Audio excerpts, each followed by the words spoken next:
Before we get into this episode, there's something that might be of interest that I wanted to tell you about. Scene and Heard, who run this podcast, have been asked by Scotland Food and Drink to undertake a strategic review of the Scotland Food and Drink Excellence Awards. Now, these Excellence Awards have been going for almost 20 years and are a huge mainstay of the food and drink sector. But it's time to ensure that they're still relevant. So if you have ever been involved in the Scotland Food and Drink Excellence Awards, or even if you've ever had an opinion about them, we would love for you, please, to complete our survey. So if you go to the On Farm Twitter, which is at @on_farm UK, and click the link in the bio, there will be a tab in there that will take you to the survey, and it should only take you a very short while to complete, but we would be enormously grateful. You want to come home with me? I am patting Floss, probably the most famous dog in Scotland, Jim's beautiful 1-year-old border collie. She's just gorgeous. Oh, I know, she's beautiful. As I say, she's a pet first and foremost. But that is your intention to get her trained up? Yeah, she's very keen. She's mad keen on the sheep. So, yeah, more like my girlfriend's uncle, he trained sheepdogs up in Kinlochbervie. And I thought about putting her out, but it's a bit like sending her to boot camp, you know. Yeah, she might come back like a Vietnam veteran, you know, no fun, you know, just scarred for life. But very good at the sheep. If she doesn't make it a sheepdog, I'm sure she could play for Scotland. There should be a Scotland Dogs football team. It's great first touch there. So where are we off to now then? We'll just go up the hill. The yows have just been getting turnips. I get turnips from Stuart's at Toft Hill. Normally they're into cobs by now. But with it being that bloody wet, it's been awful, yeah. It would just be a waste of time giving them cobs unless you can find a really dry bit of ground. So, do you want me to get the gate? No, Sure. it's a burach here, don't you worry.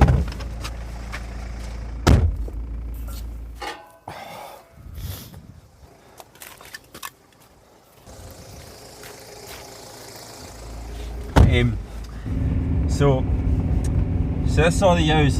They've all been scanned, but they're not split up yet to their lots. They're actually coming in this weekend to get their pre-lambing jags, and they're looking far better today because even sheep are wet, especially anything that's a bit thinner and the longer wool, they just look miserable. Yeah, they just start to look a bit dejected, but don't they? at least up here in this farm, there's a lot of trees surround the farm. Oh, it's stunning. So, the views are just amazing. So that's well, yeah, almost 360 degrees. So you're looking south to Perth, and there's the Tay down there. Yeah. That's beautiful flat land down there. A lot of carrots and a lot of carrots growing down there. The basically end of the Sidlaws is pretty much for your scene. Okay, yes. Yeah. And then you're seen away up. That's basically the start of the Grampian Hills, so you're away up. You're only like 30 miles from Glen Shee here. Gosh, to the ski. Yeah. So, you know. So you done any Munro bagging in your time? No, I'm actually wanting to start that up because now I'm 41 and because we've been to Braemar the last few years and it's just beautiful. And yeah, I was wanting to. I feel there's a lot of Scotland I'd like to see. So so much, yeah. Not so much maybe Munro bagging, but there's some lovely walks. I want to walk. You can walk from Braemar to Aviemore up. It's called the Larragrew, and good. How many miles would that be then? I think it's like 26 miles or so. Oh, right, so you could do it in a day, but there's some bothies you can stay in. So you're going to have to get one of these backpacks for the baby, aren't you? Yeah, there's a Tysers in Perth. Oh yes, there we go. That'll get you sorted. God, aye. You know, another gig to get all the gear out of there. But yeah, funny you said that. I am actually would like to do a bit more funny because walking. I'm the same age as you, and as soon as I hit 40, it was like I had to like read more books and do more significant stuff. And I don't think I'm ever going to bag all the Munros, but no, if I could do 30 or 40 in my life, I'd absolutely. be happy. And so I'm no good at 10 maths, a year. It's only one a month. Yeah. But then some of them are quite challenging to do in the winter because you need enough daylight hours to get all the way up. But then there's some you can do. You can nick 3 or 4 in a day, like apparently. Once you're up that height, you know. Yes. Well, you want to get out. It's maybe a bit windy. Yeah. Tell us a pretty bit about the breeding of these sheep, maybe, if you don't mind. Yes. And then They're all kind of white-faced sheep. We used to traditionally buy Cheviot ewes from Lairg. Sometimes still do. They would be crossed with Texels, and then we started a few years ago putting a blue-faced Leicester up to them to get a Cheviot mule, just to get a more prolific mule, and then putting them back to the Texels. I used to run some Suffolk tups as well, because Dad, I like the Suffolk, and it's you get a good weighty lamb, but then traditionally don't really keep Suffolk sheep for breeding. It's usually more white-faced sheep, so I kind of binned that. I only got one Suffolk. It's mainly all Texels now, and then we keep the best ewe lambs back for breeding. And do you like the sheep over the cattle, or you kind of? A bit of both. I like the sheep. The fact that if I didn't have cattle, you could just about sell your tractor and things and just have a quad bike and I like the sheep that you could basically get away with just having a dog and a stick to an extent, but they're a bloody nightmare too. I mean, especially there's a lot of stress on them this time of year, and there's the odd casualty, or there's always the odd one there's always the odd one with a bad foot, and I've got a foot bath now. That's made a big difference, but the other reason I like the sheep just now because the trade's flying. Luckily I've kept back some lambs, so I've got finishing lambs in the shed there behind Mum's house where you park the car.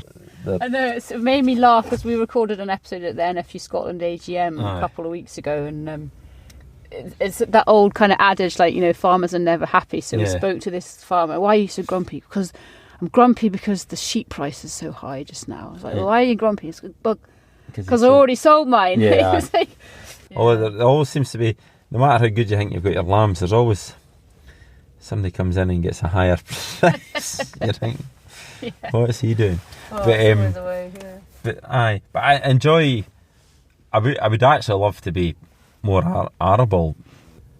As I say, I got my neighbour in to cut my barley last year, but I'm gonna buy a combine because last year, just with the wet weather, he was struggling to get his own cut, and then by the time I got to mine, some of it was buggered. Yeah, you don't always want to have to rely on it. And any accountant would say, "Oh no, you can't justify having your own combine." But I'm only needing an old 10-foot or something that can work for 3 or 4 days.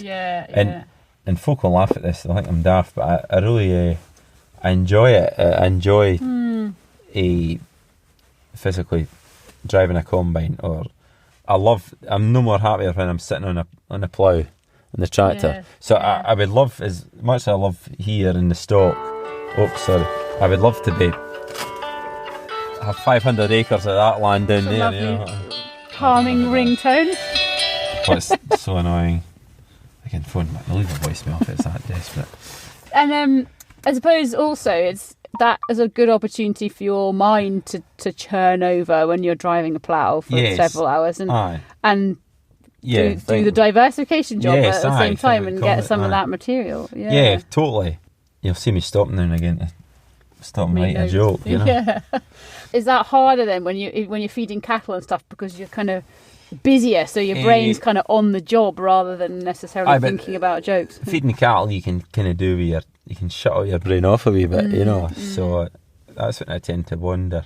Like when I'm ploughing, I'm enjoying it that much because I get Spotify on, I get all my tunes and pretend I'm a teenager again. I just tend to just switch off from everything. So in fact, we need music. We'll get a radio in the lambing shed, and after my dad died, I got a radio for the shed just to have some like Ken Bruce or somebody on, just to have just have that a bit of noise, banter. because it can be quite quiet at times. And you're also, I think, really supportive of RSABI as a farm charity as well. Yes, aye. Because farming, I guess, you're out and about meeting a lot of people because of your other job, but farming is a pretty lonely occupation if it's your only occupation. Yeah. Do you think you would suffer from that if you weren't out and about doing other things? I don't know. No, it would maybe. No, actually, to be honest, I quite like my own company. Don't tell Morag that, but I do. I'm quite happy on my own at times. See, it suits some farmers quite well, but folk are just different, and folk like going to the market. I mean, you'll see folk go to the market once a week, even if they're not buying or selling, they need to get out I think that's why farm sales are so popular, because there are not so many of them now. Folk don't go just to buy the machinery, but just to catch up with people, and local shows are important. But yeah, it's a difficult one, that kind of whole. I know there's been a lot of emphasis in the last 5 or 6 years on mental health and farming. And young farmers did the thing like, are you okay, and all that kind of stuff. Yes. Are we still the highest industry for suicides and things? I think so. And I think, there's too much of a perceived stigma, isn't there, about seeking help, and they're trying to break down that barrier and say, if you're physically unwell, you'd go to the doctor and see about it. But and trying to encourage people, if they're feeling as though they've got mental health issues, to go and to speak to somebody, even if it's just, first of all, just like you were saying earlier, get the support of your next door neighbour, and then then seek help. I think there's a difference between being lonely and having company but not being able to talk about it. I think that's the difference, because I mean, I don't know the figures, and I know it's a bit morbid, but I think there are folk that take their lives but they haven't been physically lonely. They're working with people that they maybe have family, but they're bottling up. Maybe it is financial pressures, or just they're unwell, and that's the ones you have to watch. Maybe it's the ones you don't notice. I mean, I don't think I make a conscious effort. It's different now because I've got more out living with me, and I've always been fortunate. I had mum on the farm, but I think if I wasn't doing my comedy, I try and go and see St Johnstone now and again. It's good for comedy material. And I make an effort. I'm lucky, a lot of my best college pals were from here.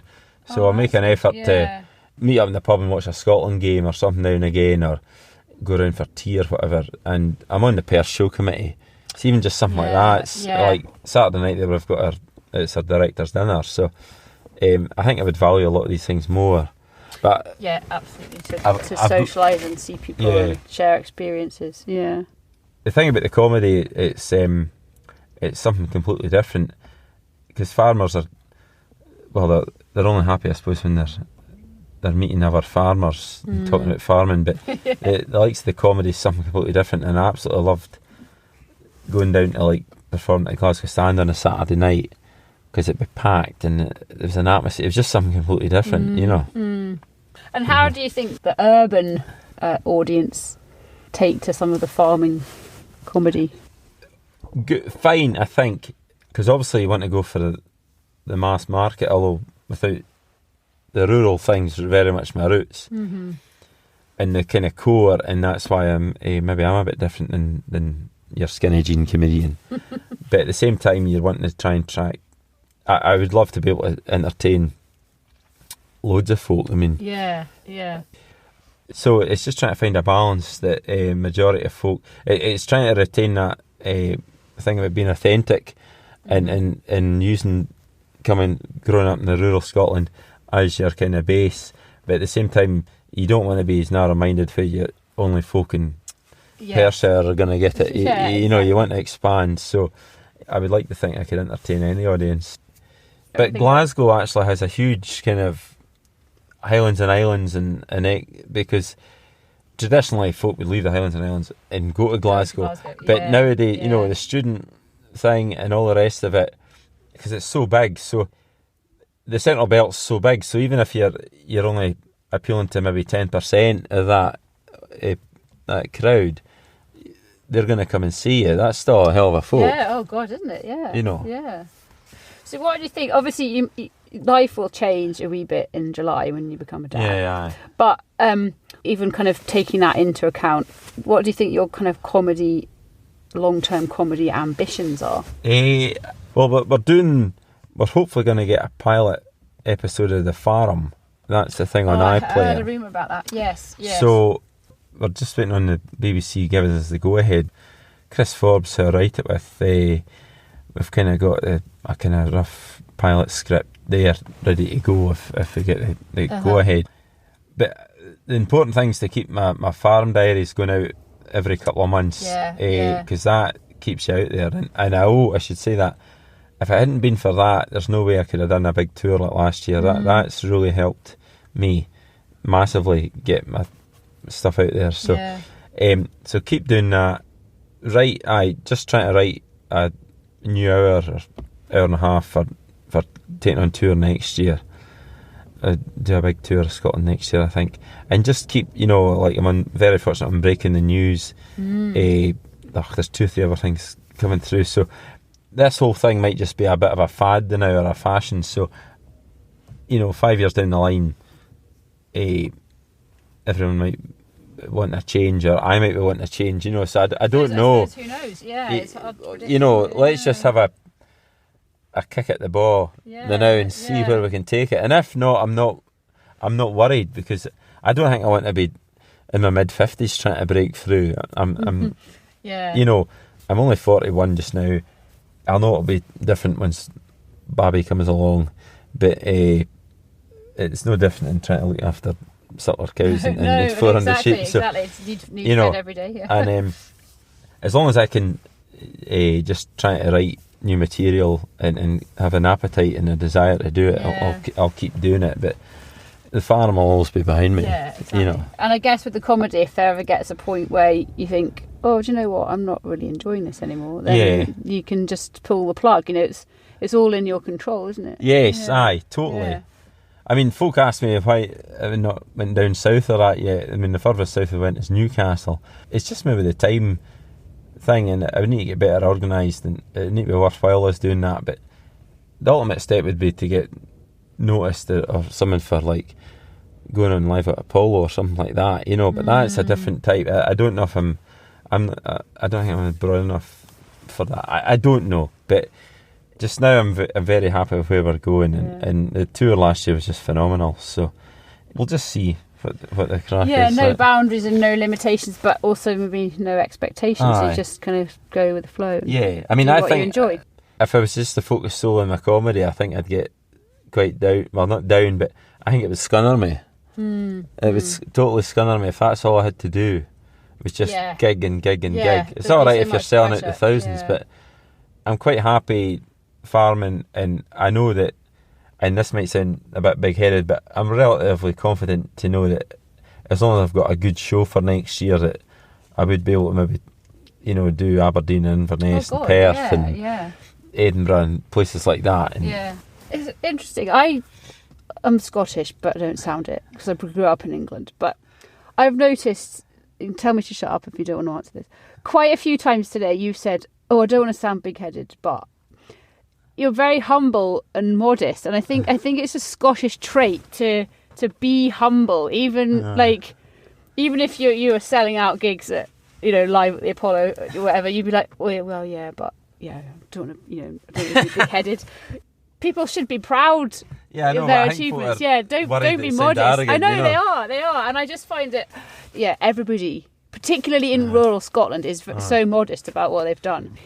If you'd said what you'd said without the preface of I don't want to sound big-headed, but I think you just don't want folks saying, "Oh God, no, who does he think he is?" And they don't, and they probably wouldn't. But everyone always worries about that. I heard this. I listened to Radio Scotland once, and I think it had been a guy that I don't know what he'd been good at. I think he was the world Highland Games champion or something. Say he was like the world caber tossing guy or something. But his daily job was he worked on a builder's site, and he came away with like a gold medal or something, world champion. But he says that was the best thing for bringing them down to earth back on a Monday morning, just mixing cement. Exactly. In your case, the animals don't know. They don't know or care how famous you get, do they? Even Floss isn't even aware, and they're just still expecting fed and looked after, regardless. Aye, absolutely. Regardless of whether you've been on TV the night before or not. Yeah, it's interesting.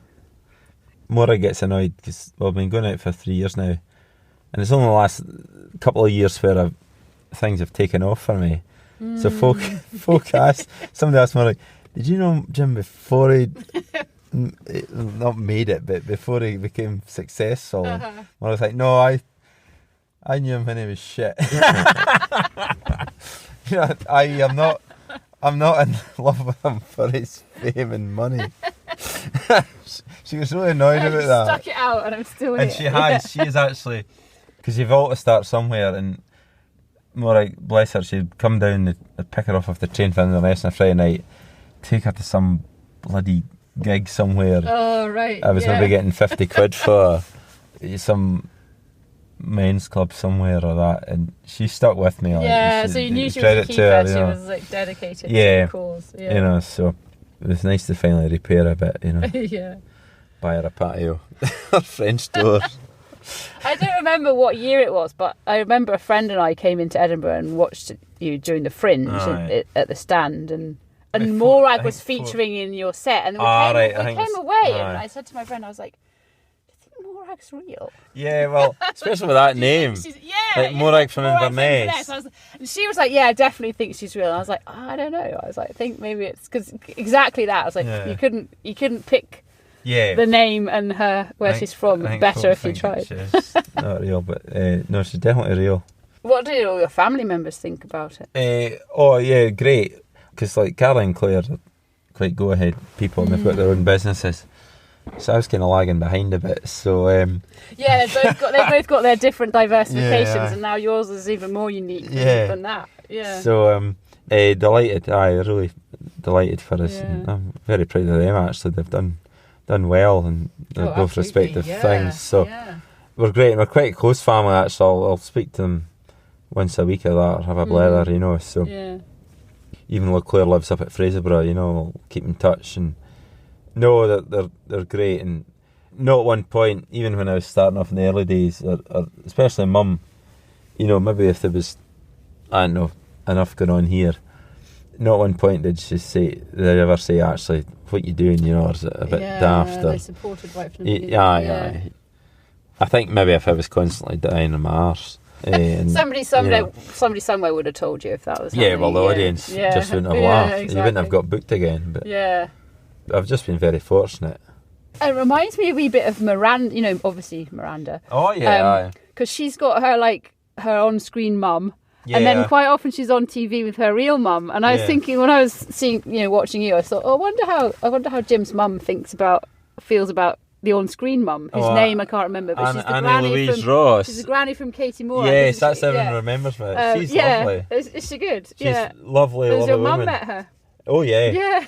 Because they filmed the farm up here. I thought they had. Yeah. So it's great. I don't have to go anywhere. So she's just from Dundee. Oh, is she? So she totally gets that was important. Mm-hmm. We didn't want a Glasgow person trying to put on an accent. We wanted somebody that knew about how they talk up here, and so being from Dundee, she knows about going to the berries and all that kind of stuff, and she's great, and she just looks the part. She does. You know, these old farmers' mothers that are as hard as nails. You know, it's like, I don't know if you remember before Farming Life, about 10 years ago, there was a thing called The Farm. I think it was just called The Farm, actually, and it was a documentary. It was like Farming Life. Yes, and I was a bit involved with that because I was working for the NFU at the time, and we worked with them to find the farmers. So I know exactly what you mean. Yeah. And I think there's one old mother. I think she's driving the JCB for the guys up clearing gutters and then she's in making the porridge and just these kind of old hardy. Yeah. You know, and they were all probably brought up milking cows. You know, with no heat. Houses with no central heating. Oh gosh, hard. They would have had a hard life. Yeah. I mean, we don't know how lucky we've got it. I know we moan about farming, but like my granddad's generation, we'd come out in the morning like this and cut neeps. Mm-hmm. You know, cut neeps for cattle and things like that, and physically bending down in cold weather and chucking them into, And no quad bike to go around and check stock. You know, I mean, I know there was always plenty, labour was cheap and all the rest of it, but God, it was a pretty tough shift, I think, you know. Yeah. I mean, even things like stooking corn, you know, go out in the blazing sunshine and it'd be alright if you were on the reaper, you know, behind the horse. That's the fun job. But then you've got the folk having to stook the sheaves and the stalks, the scratch you, torn to shreds. And then what happens if it pisses with rain or the technology is funny because I always when they first put out the first combine harvesters, they must have thought it was amazing. You know, this machine that can cut and thresh. Some of the early combine harvesters, they didn't have a grain tank on it to fill in a bogie. It was a bagger unit. They would fill these like 200 weight sacks of wheat on the combine and then just drop it off on the field. So then another guy had to come along and lift it off the ground, and all before the rain came. Yes. You know, like, what? You know, it's just like, we're bloody lucky, you know. Oh, yeah. In so many farming, ways. yeah. And even just take Twitter as an example. You know, people are farmers are sharing so much knowledge and information and stats and support, even just through that one example of a social media platform.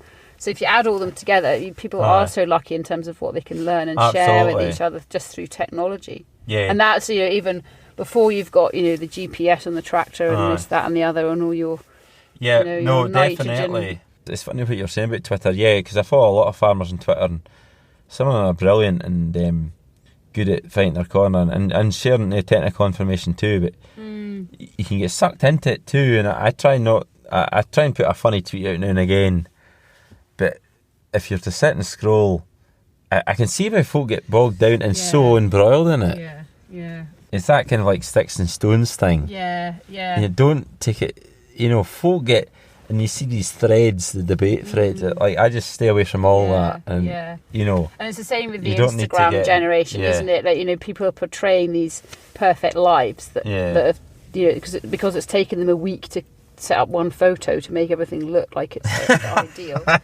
But today, it genuinely is sunny and blue skies. No, it's the first day. I think Sunday was a good. It's the first day the sheep have just been sitting, lying content. Happy, and that must be a good feeling for you. Yeah. So they're looking quite well, actually.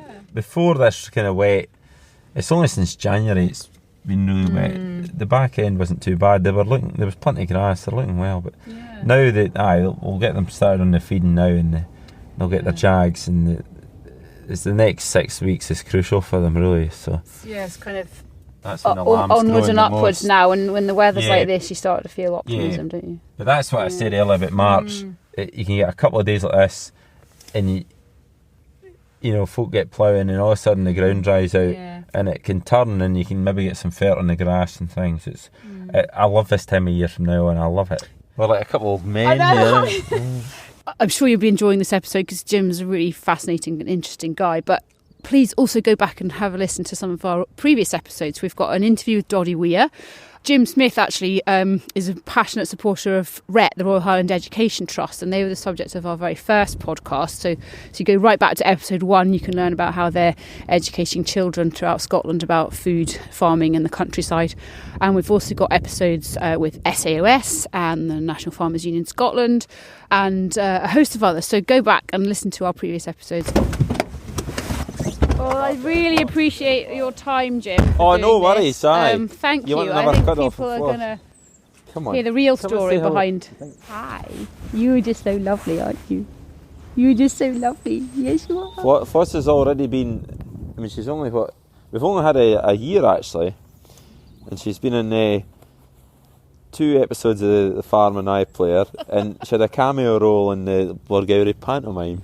Oh, amazing! She's the most famous dog in Scotland. Yeah, she knows it. She might be getting a big. If you're not, she might be getting a big head. Oh, it's just a darling. Everybody knows me. Look at me. Oh, yeah. She does have, in the nicest possible way, she does have a bit of a diva. Yeah. A diva look, doesn't she? Because we've been trying for a dog for years now, But Thank you again for listening to this episode of the On Farm Podcast. It's been great to have you with us, as always. We're on Twitter if you want to get in touch. That's at @on_farm UK.